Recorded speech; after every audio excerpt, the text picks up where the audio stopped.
Eu quero chamar a sua atenção para o texto bíblico do Evangelho de Lucas, no capítulo 2, os versos de 1 a 7. Naqueles dias foi publicado um decreto de César Augusto convocando toda a população do império para recensear-se. O primeiro recenseamento, foi feito quando Quirino era governador da Síria. Todos iam alistar-se, cada um à sua própria cidade. José também subiu da Galiléia, da cidade de Nazaré, para a Judéia, a cidade de Davi, chamada Belém, por ser ele da casa e família de Davi, a fim de alistar-se com Maria, sua esposa, que estava grávida. Estando eles ali, aconteceu completarem-se-lhe os dias, e ela deu à luz o seu filho primogênito, enfaixou e o deitou numa manjedoura, porque não havia lugar para eles na hospedaria. Como você sabe, o Natal se tornou para muitos uma festa celebrada por pura tradição, sem qualquer sentido religioso. Os dias que cercam o Natal são marcados por grande euforia, consumismo, decoração e ornamentação especiais. É dia para muitos se embriagarem, comerem muitas coisas gostosas, ganharem e darem presentes, mandarem cartões de felicitação. E se isso não acontece, principalmente por motivos financeiros, se diz o Natal não é o mesmo. Entretanto, se nós queremos entender o sentido do Natal, do nascimento, da encarnação, nós precisamos saber biblicamente sobre o nascimento de Jesus Cristo, pois nesse registro bíblico se encontra o verdadeiro sentido da celebração cristã. E tudo aquilo que vem depois do Novo Testamento é interpretação, são tradições, e elas não têm a autoridade sobre a nossa prática. Se você olhar o registro bíblico, você vai observar que o nascimento de Jesus Cristo foi caracterizado por uma imensa, de uma perspectiva, uma imensa simplicidade. Ou seja, além de ter nascido no tempo de Deus, Jesus Cristo nasceu do modo escolhido pelo Pai. Lucas, que tem características de historiador, ele diz: naqueles dias foi publicado um decreto de César Augusto, o imperador, não é? Convocando toda a população do império para recensear-se. Ou seja, aqui você tem então a figura principal politicamente de toda aquela região, o imperador César Augusto. Ele expede ali um decreto de recenseamento. Esse decreto mexe o mundo ali, né? Mexe a vida das pessoas. Diz ainda o Evangelho, situando cronologicamente esse fato, esse recenseamento, que esse primeiro recenseamento foi feito quando Quirino era governador da Síria, e todos iam alistar-se, cada um na sua própria cidade. José morava lá em Nazaré, não é? Ao norte de Israel, na região da Galiléia, e ele desceu para a Judéia, para a cidade de Davi, chamada Belém, porque ele era da casa e da família de Davi, e ele desceu a fim de alistar-se com Maria, sua esposa, que estava grávida. E agora você então imagina esse homem e esta mulher vêm, não é? Eles ainda não têm filhos, pelo menos o texto deixa isso claramente transparecer, fala que é o filho primogênito de Maria, pelo menos, não é? E aí se diz aqui que eles vieram lá de Nazaré para Belém, e quando ali chegaram, aconteceu completarem-se os dias de gestação. Ela deu à luz um filho primogênito, enfaixou e o deitou numa manjedoura, porque não havia lugar para eles na hospedaria. O que se presume é que com o recenseamento o lugar estivesse assim muito cheio, não é? Muita gente por ali, então não havia lugar para a família na hospedagem, né? E ela então precisou acomodar o seu filho numa manjedoura, que é o lugar ali onde o coxo, né? Onde os animais se alimentavam passeio, não é? Observe, não havia lugar para eles na hospedaria. Isso não era fruto do acaso, mas estava dentro do propósito de Deus. Ele foi colocado numa manjedoura. Isso significa que ali provavelmente ficavam os animais. Ele não teve um lugar assim ele não teve recursos, não é? A sua mãe sozinha, ela mesma, observe, teve que envolvê-lo em faixas. E isso era feito pelas outras mulheres que acompanhavam o parto, mas aqui diz que ela enfaixou e o deixou e o deitou numa manjedoura. O menino, sua mãe e José estavam ali sozinhos. Onde estava o alarde, a festa pelo nascimento de um menino, conforme o costume? E então você já logo observa que o nascimento de Jesus Cristo foi assim obscuro e pobre. E Deus faz coisas grandiosas que desafiam a nossa compreensão. Deus se fez homem no nascimento solitário e pobre, mas não se pode dizer que foi infeliz. E quando nós comemoramos o aniversário de uma pessoa, nós damos presentes que ela gosta, tudo deve ser assim. Então, a nossa celebração do nascimento de Cristo deve ser em conformidade com o caráter de Jesus. Eu falo isso porque os seres humanos perderam o sentido do Natal, não é?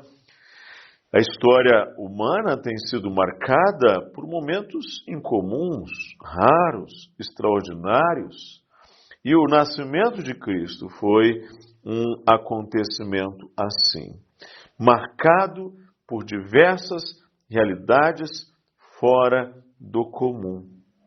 Ou seja, tratava-se do advento do Messias, desde o Éden prometido, que se tornou a pessoa humana mais importante dentre todas, Deus, homem.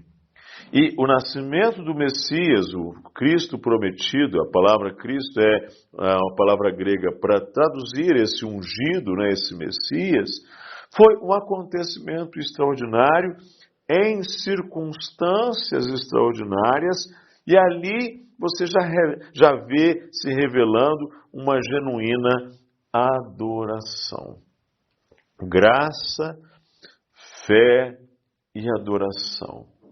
Quando nós temos o genuíno adorador, o adorador é aquele que vê Deus por detrás das circunstâncias, não é? Quando você olha os cânticos do Antigo Testamento, as odes de Jonas, de Abacuque, de salmistas, de Jó, eles percebem os caminhos misteriosos da providência de Deus e eles adoram a Deus a si mesmo, não é? Eles, ao contrário, eles celebram a Deus nesse contexto, não é? A adoração é precedida pelos olhos da fé. Pode ser que alguns olhassem e dissessem, é apenas mais um menino pobre, não é? É só um menininho. Mas o que você tem circundando o nascimento de Cristo é uma coisa extraordinária. é um louvor bíblico, é um louvor teológico, é um louvor teocêntrico, é um louvor cristocêntrico. Por isso, hoje ainda se tem os hinos do Natal, que são aqueles hinos do Evangelho de Lucas, não é? A Beatitude, que é o Cântico de Isabel, o Magnificat, que é o Cântico de Maria, o Benedictus, que é o Cântico de Zacarias, o Gloria in Excelsis Deo, que é o Cântico dos Anjos, que nós vamos ver um pouco mais adiante, e o Cântico de Simeão, não é? E o que esses cânticos indicam, gente?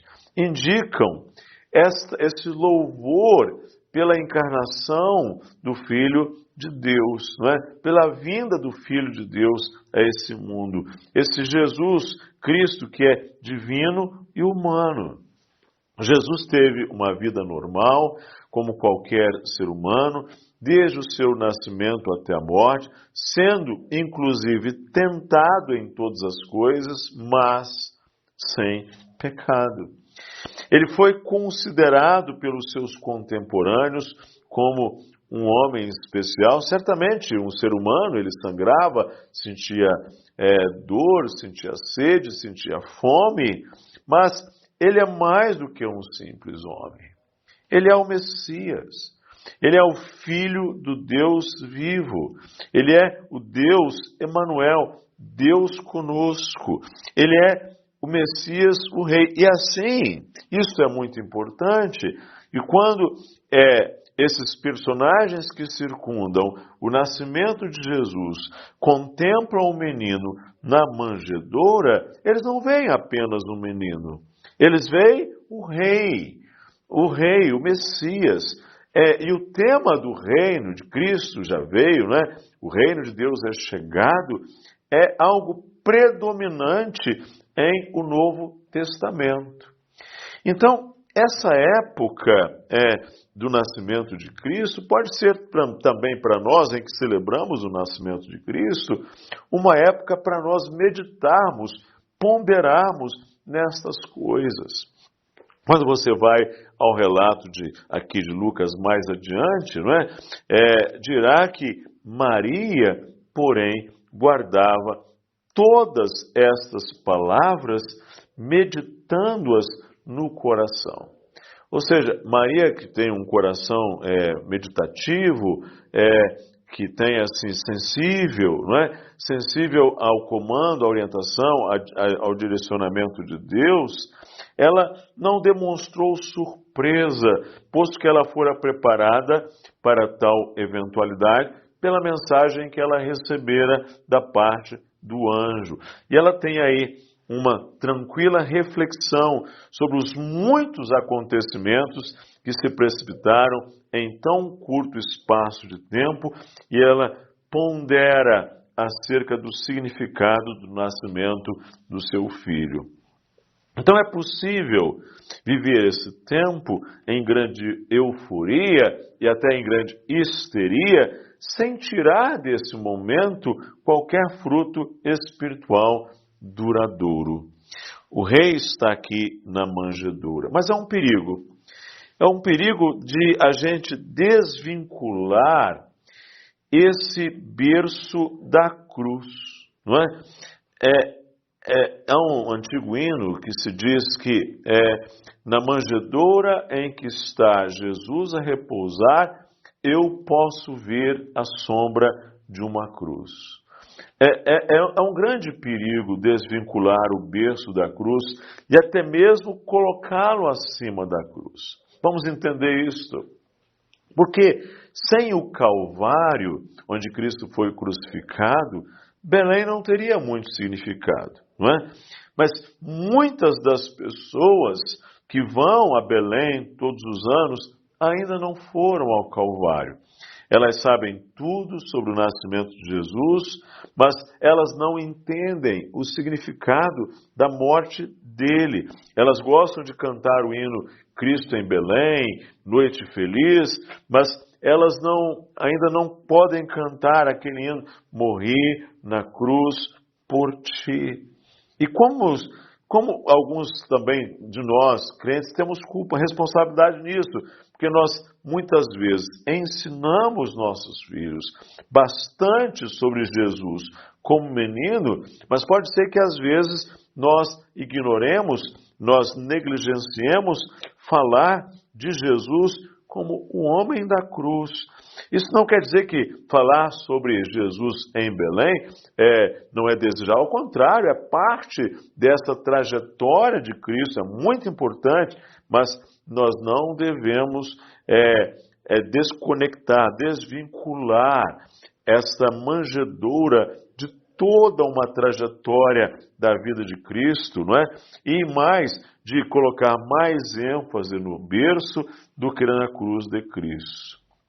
Sim, quando eles viram Jesus deitado na manjedoura, eles, pelos olhos da fé, por obra da revelação do Senhor, por palavra do Senhor, eles compreenderam, não é? Eles entenderam, ou seja, entenderam, discerniram, pelos olhos abertos, pelos olhos da fé, está ali, é o Rei, é o Messias prometido, é o Salvador do mundo, não é?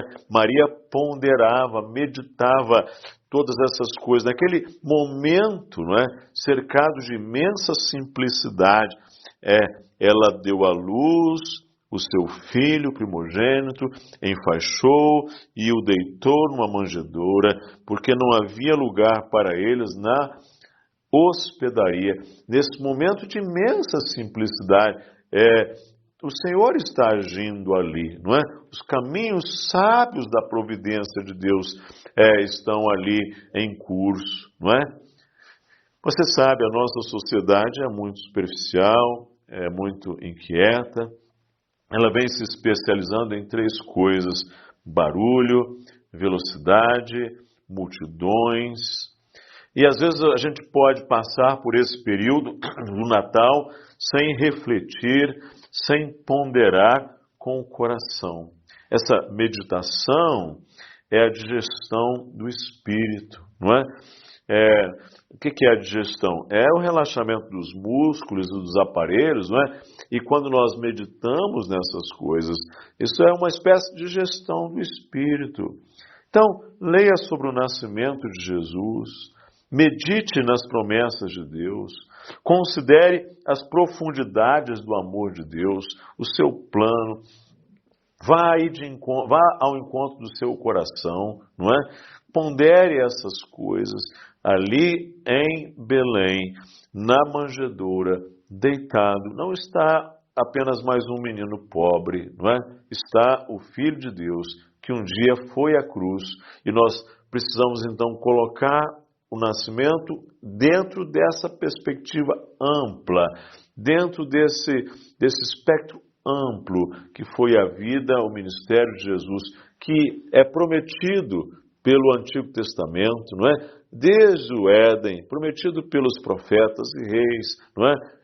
Prometidos a santos reis, os reis piedosos, esse Senhor Jesus Cristo, e que o Novo Testamento informa para a gente. Ele já veio e ele virá outra vez. Pondere nessas coisas e que Deus te abençoe.